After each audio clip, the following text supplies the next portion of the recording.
Hello guys, welcome back to my channel. ये video रहेगा unification of Great Britain पे।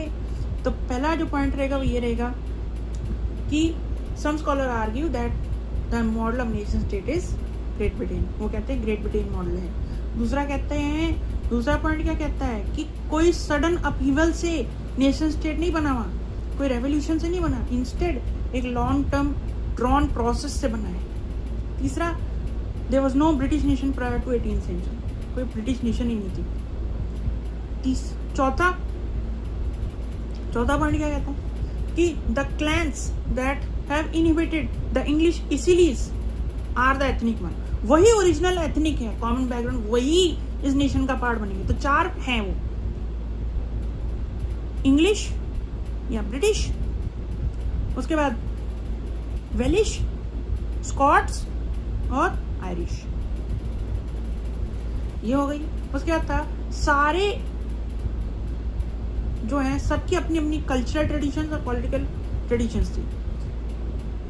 Due to the growth of the English, ठीक है, English की जैसे ही पावर में ग्रो हुआ, जैसे ही ग्रोथ हुई, इंपॉर्टेंस बढ़ी, इन्फ्लुएंस बढ़ा ऑल ओवर द वर्ल्ड, तो उन्होंने क्या किया, they tend to dominate, show their dominance over the other countries. ठीक है, आगे बताता हूँ। इन 1688 क्या किया दोस्तों, तो यहाँ पे ये हुआ कि द ब्रिटिश पार्लियामेंट ने seize the power of the monarchy. ठीक है, थ्रू क्या किया, थ्रू एन प्रोटेक्टेड कॉन्फ्लिक्ट। ठीक है, this was use as an instrument to force the idea of the nation state.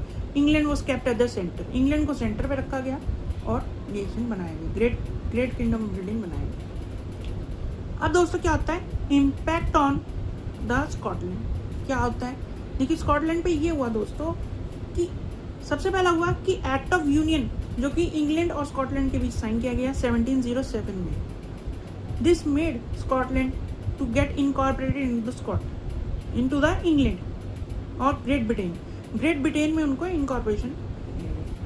दूसरा क्या हुआ, ठीक है, दूसरा ये हुआ कि English members got a dominance in the English parliament due to this.